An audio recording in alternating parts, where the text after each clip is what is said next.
ये ए मिलता है और ए प्लस बी का ट्रांसपोज करते हैं तो ए डैश आ प्लस बी डैश मिलता है और ए प्लस बी का हॉट।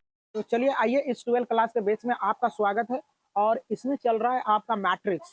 तो मैट्रिक्स में आपका हमने 3.1 का तमाम प्रश्नों को पढ़ा रखा है, 3.2 के तमाम प्रश्नों को पढ़ा रखा है और बेसिक कॉन्सेप्ट के साथ बिल्कुल आसान तरीके से आपको समझ में आ जाएगा।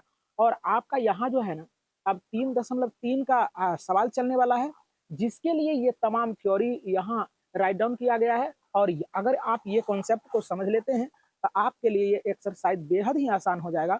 तो चलिए समझने का करें प्रयास। तो यहाँ देख रहे हैं कि पहला आपका टॉपिक है ट्रांसपोज मैट्रिक्स। क्या है? Transpose matrix. तो ट्रांसपोज मैट्रिक्स में होता क्या है कि ट्रांसपोज मतलब क्या कि यदि हम पंक्ति को स्तंभ बना दे, स्तंभ को पंक्ति बना दे तो इसको हम लोग कहेंगे, इस प्रकार से बनने वाले मैट्रिक्स को हम लोग क्या कहते हैं? ट्रांसपोज मैट्रिक्स कहते हैं। समझ में आ गई बात? तो यही चीज लिखा गया है।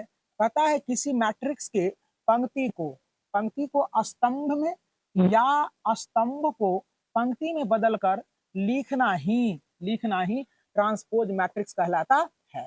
तमाम बच्चे को समझ में आ गया होगा। अब ट्रांसपोज मैट्रिक्स में ध्यान से यहाँ टकटकी लगा के देखने का प्रयास करेंगे आप लोग कि ट्रांसपोज मैट्रिक्स ए का एलिमेंट सी है। देखो जरा सा, तो इसको हम लोग क्या कहते हैं? रो। इसको क्या कहते हैं? रो। इसी चीज को यहाँ खड़ा करके लिख दिया गया है, कॉलम बना दिया गया है।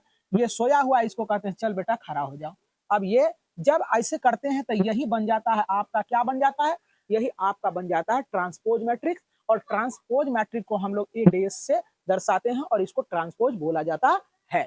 तो चलो देखो, अब प्रॉपर्टीज ऑफ ट्रांसपोज है ना, प्रॉपर्टीज ऑफ ट्रांसपोज मैट्रिक्स का क्या होता है?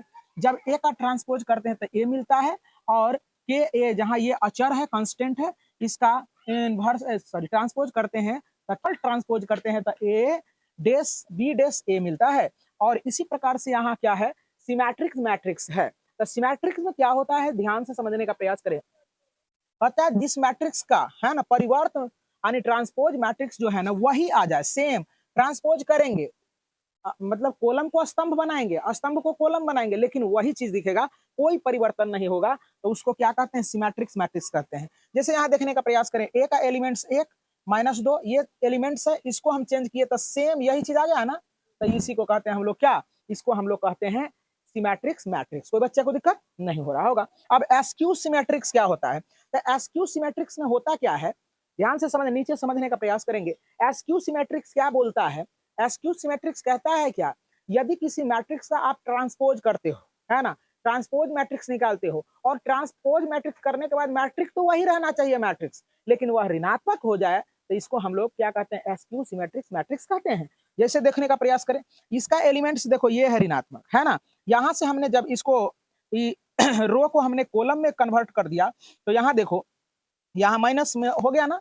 अब ये माइनस को हम बाहर निकाल दिए हैं तो क्या हो गया? जरा सा देखने का प्रयास करो, तो यहाँ वाला क्या हो जाएगा? प्लस में हो जाएगा, यहाँ वाला माइनस में हो जाएगा। तो उम्मीद करते हैं 1-2 टॉपिक अगर रह गया होगा इसमें थ्योरी में तो कोई दिक्कत नहीं, सवाल आएगा तो हम कर देंगे। तो चलिए आप